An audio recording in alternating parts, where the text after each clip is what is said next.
بسم الله الرحمن الرحيم بسم الله الرحمن الرحيم الحمد لله رب العالمين والصلاة والسلام على أشرف الأنبياء والمرسلين سيدنا ونبينا ومولانا محمد وعلى آله وأصحابه أجمعين رب اشرح لي صدري ويسر لي أمري واhlul uqdatan min lisani yefqahu qawli.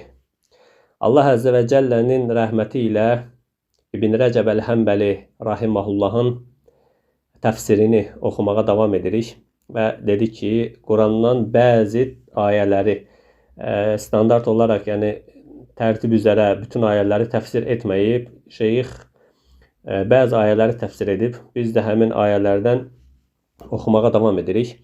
Və bundan sonra İmam rahimahullah Bəqərə surəsi 200-201-ci ayələri haqqında danışır. Allah Azze ve Celle buyurur ki: وَمِنْهُمْ مَنْ يَقُولُ رَبَّنَا آتِنَا فِي الدُّنْيَا حَسَنَةً وَفِي الْآخِرَةِ حَسَنَةً وَقِينَ عَذَابَ النَّارِ. Onlardan bəziləri belə deyir. Onlardan bir qism belə deyir: Ey Rəbbimiz, bizə həm bu dünyada, həm də axirətdə həsənələr, yaxşılıqlar ehsan elə. Yaxşılıqlar ver və bizi cəhənnəm əzabından qoru. Bizi cəhənnəm əzabından xilas et.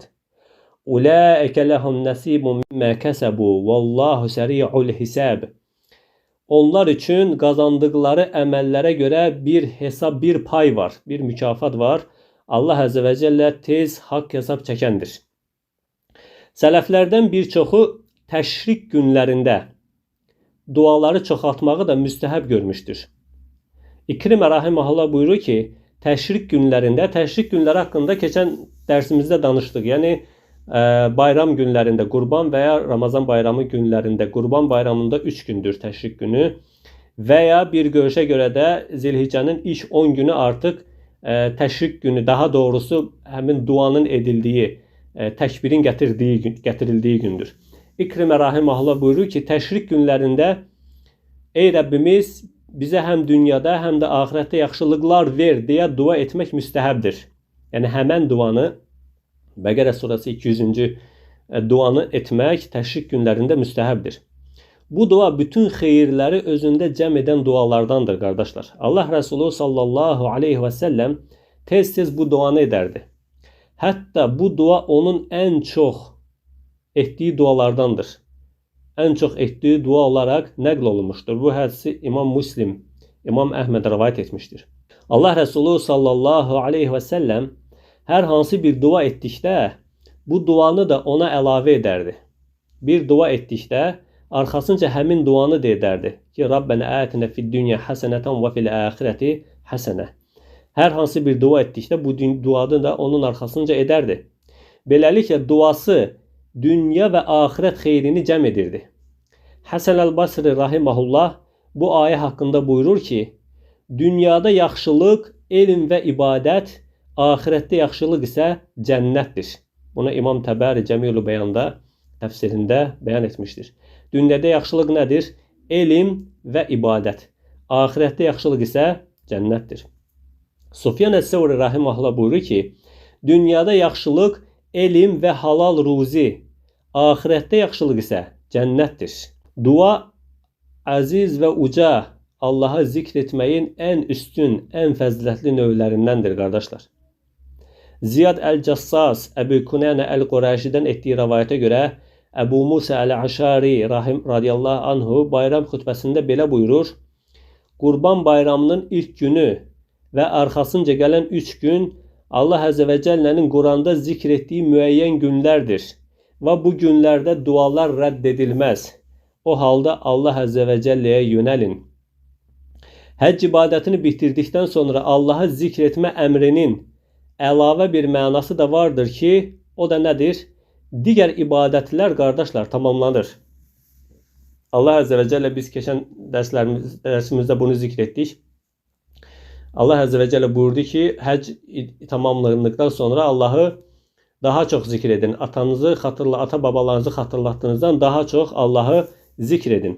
Bunun mənası nədir? Allah Azze ve Celle həcc ibadəti bitdikdən sonra həcc dualar, Allah Azze ve Celle'ni zikr etməyi əmr etməsinin hikməti nədir, mənası nədir? Mənası odur ki, digər ibadətlər tamamlanar, bitər. Amma Allahı zikr əsla bitməz, sona çatmaz. Əksinə, dünya və axirətdə möminlərin davamlı bir ibadətidir. Yəni, zikirdən başqa bütün ibadətlərin başlanğıcı və sonu vardır. Namaz, oruc, zəkat, həc, cihad və s. bütün ibadətlərin başlanğıcı və sonu vardır. Zikrin isə sonu yoxdur. Əməllər insanın dünyadan ayrılması ilə sona çatar. Ahirətdə ediləcək heç bir əməl qalmaz. Mömin zikr ilə yaşayar, zikr ilə ölər və zikr ilə dirilər. Mömin qiyamət günü belə Allah Əzə və Cəlləni zikr edər. Zünn-i Misri buyurur ki, dünya yalnız Allahı zikirlə gözəlləşər. Ahirət isə ancaq Allahın məğfirəti ilə gözəlləşər. Cənnət isə Allahı görməklə gözəlləşər. Dünya yalnız Allahı zikirlə gözəlləşər. Ahirət Allahın məğfirəti ilə gözəlləşər. Cənnət isə Allahı görməklə gözəlləşər. Təşrik günlərində möminlərin bədənləri üçün yemək, içmək neymətləri, qəlbləri üçün isə Allahı zikr neyməti cəm olur. Yəni Allah Əzə və Cəllə təşrik günlərində artıq oruç tutmağı haram etmişdir. Artıq yemək, içmək günüdür. Nədir bunun hikməti? Təşrik günlərində möminlərin bədənləri üçün yemək, içmək neymətləri, qəlbləri üçün isə Allahı zikr neyməti cəm olur. Beləliklə iki neymət tamamlanır. İnsanlar hər hansı bir neymətə şükür etdikdə, onun şükrü başqa bir neymətə səbəb olur. Bu da başqa bir şükrü tələb edir. Beləliklə şükrün sonu gəlməz. Təsəvvür edirsiniz, qardaşlar, insanlardan, möminlərdən hər hansı bir neymətə şükür etdikdə, onun şükür etməsinin səbəbikarı belə yenə Allah Əzə və Cəllədir. Allah Əzə və Cəllənin iradəsi ilə ona o neymətə şükür edir. Allah Əzə və Cəllənin rəhməti ilə o neymətə şükür edir. O neymətə şükür etməsinin belə yenə şükrə ehtiyacı var. O neymətə şükür etdiyi üçün yenə şükrə ehtiyacı var ki, Allah ona şükür etmə neymətini verib. Və beləliklə şükrün sonu gəlməz. Xüsusilə təşrik günlərində olduğu kimi, qurbanlıq ətlərindən yediyimiz üçün çoxlu şükr etməliyik. Çünki bu heyvanlar Allaha üsyan yox, itaət üçün kəsilmişdir. Qurban heyvanları Allaha üsyan yox, itaət üçün kəsilmişdir. Həmçinin bu heyvanlar Allaha təsbih edər və ona boyun əyərlər. Allah Əzə və Cəllə İsra surəsi 44-cü ayədə buyurur ki, onu həmd ilə təsbih etməyən heç bir şey yoxdur.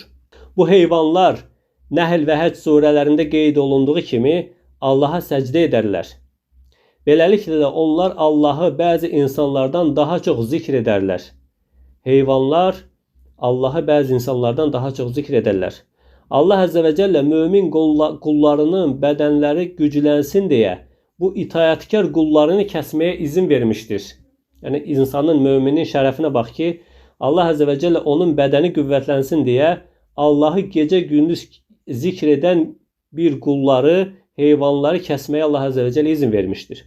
Şübhəsiz bu ətlər qidaların ən gözəli, ən fəzilətlisidir. Bədənlər ət olmadan da bitki və digər fərqli qidalarla qüvvətlənir. Amma qüvvət, əql və dad ət ilə mükəmməl səviyyəyə çatar. Allah Əzə və Cəllə qullarının bədənlərinin və əqillərinin mükəmməl olması üçün bu heyvanları kəsib ətlərini yeməyə izin vermişdir. Və beləliklə bu izin insanoğlunu heyvanlardan daha üstün edən, faydalı elmlərə sahib olmasına, salih əməllər etməsinə və Allaha zikr etməsinə yardım edir. Beləliklə mömin bu neymətlərə görə mütləq şükr etməli, həmən heyvanlardan Allaha ibadət və itaət üçün faydalanmalı, özünü bir çox varlıqların üstün etdiyi üçün və heyvanları da özünün əmrinə tabe etdiyi üçün Allah Əzə və Cəlləni çox zikr etməlidir. Necə ki Allah Əzə və Cəllə Həcc surəsi 36-cı ayədə buyurdu ki, biz qurbanlıq dəvələri də sizin üçün Allahın dininin ayinlərindən etdik. Onlarda sizin üçün xeyir vardır. Onları səhv-səhv düzülmüş halda kəsərkən Allahın adını çəkin. Böyür üstə yıxıldıqları zaman onlardan özünüz də yeyin, aza qane olan kasıba və dilənçiyə də yedirin. Qurbanlıq heyvanları sizə beləcə ram etdik ki, bəlkə şükr edəsiniz. Allah'a itaat ve onu zikreden bu hayvanları öldürüp sonra Allah'a üsyan etmek için onun etini yiyen, sonra Allah'ı zikretmeyi unudan kəsə gəldikdə isə şübhəsiz o emri değişmiş, nimete nankörlük etmiştir. Sübhanallah. Allah Azze ve Celle ona gece gündüz ibadet eden, ona gece gündüz zikreden hayvanları insanlara ram edir, insanlara teslim edir, insanlara halal edir ki onu kesip yesinler. İnsanlar ise onun etini Allah'a zikreden hayvanların etini Allah'a üsyan etmek için kesip yeyirler. Yani bu dəhşətli bir nankörlükdür. Bu sonsuz bir nankörlükdür. Kesip yediği hayvanlar ondan daha hayırlı, daha itaatkarlardır. Həqiqətən Allah Azze ve Celle dediği ki onlar heyvan kimidirlər, heyvandan daha şərlidirlər. Doğrudan da heyvanlar bəzi insanlardan daha xeyirlidir. Ki heyvanlar Allah'a zikredir. Nankör insan ise Allah'a zikreden bir heyvanı kesip etini yeyir ve onunla qüvvətlənir və o qüvvətdən Allah'a üsyanda istifadə edir. Təşrik günlərində oruç tutmaq qadağan edilmiştir. Çünkü təşrik günləri qurban kəsilən günlərlə bərabər müminin bayramıdır. Hətta nafilə olarak tutulan oruç günlərinə uyğun gəlməsə də bu günlər oruç tutmaq qadağandır. Fərz olan orucun qəzası, nəzir orucu və təməttü həcci edən kəsin qurbanlıq heyvan tapmaması səbəbiyle tutduğu oruç haqqında alimlər ixtilaf ediblər. Bir çox alimə görə həmən orucuları da təşrik günləri tutmaq olmaz. Amma İmam Malik rahimehullah 3-cü gün oruç tutmağın caiz olduğunu demiştir. Yəni fərz olan orucun qəzası varsa və yaxud nəzir orucu varsa, təşrik günlərində, yəni Qurban bayramının 3-cü günü tutmaq İmam Malikə görə caizdir. Bir çox alimlərə görə isə caiz deyil. Yəni bu günlərdə oruç tutmağın qadağan edilməsinin, yemək içməyin gizli bir hikməti vardır qardaşlar. Sanki Allah bu günlərdə möminə belə xitab etmişdir. Etdiyiniz əməllər, ibadətlər bitmiştir. Artıq sizin üçün rahatlıq günləridir. Bu rahatlıq çəkdiyiniz yorğunluğun əvəzidir. Eyni ilə Ramazan ayında oruç tutanlar Ramazan bayramı ilə rahatlığa qovuşurlar. Bu proses müminin dünyadakı halına bənzəyir. Şübhəsiz, bütün dünya həyatı həc günləri kimi, səfər və yorğunluq günləri kimidir. Bu günlər həccə gedən və ya Ramazanda oruç tutan kəsin etdiyi kimi, bütöv dünya həyatı da mömin qulun öz nəfsini Allahın haram etdiyi şəhvətlərdən uzaq tutduğu günlərdir. Kim həcc səfəri boyunca nəfsini bu haram edilən şeylərdən uzaq tutmağa bacararsa, haramlara qarşı səbr edərsə, ehramdan çıxmış və bütün günahlardan təmizləmiş biri olduğu kimi, dünya həyatını Allahın haram etdiyi şeylərdən nəfsini uzaq tutan haramlara qarşı səbr edən mömin də dünyadan çıxdığı zaman günahlardan təmizlənmiş şəkildə çıxar. Kim həcc zamanı özünü haramlardan qoruyarsa, Allah Azze ve Celle'nin üsyan etdiyi şeylərə qarşı gələrsə və ehramdan çıxarkən təmizlənmiş çıxdığı kimi, dünyada da özünü haramlardan qoruyan, Allahın qadağan etdiyi şeylərdən özünü qoruyan kəs, dünyadan çıxarkən, ahirətə qovuşarkən tərtəmiz olaraq çıxar. Artıq ahirətdəki həyatı sonsuza qədər təşrik günləri kimi və ya Ramazan bayramı günü kimi yemək, içmək və bayramlıq abu-havası ilə keçər.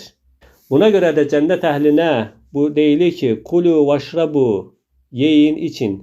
Həniyən bimə əsleftum fil əyyamil xaliyə. Keçmiş günlərdə etdiyiniz əməllərə görə nuşicanlıqla yeyin, için. Yəni bu ayənin dünyada çox oruç tutanlar haqqında nazil olduğu da deyilmişdir. Yəni qardaşlar, kim necə ki Ramazan ayında və ya Qurban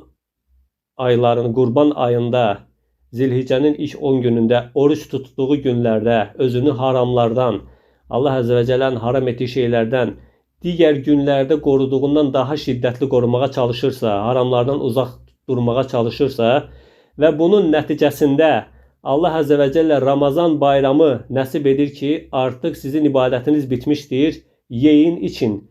Qurban bayramı nəsib edir ki, artıq sizin ibadətiniz bitmişdir, yeyin, için.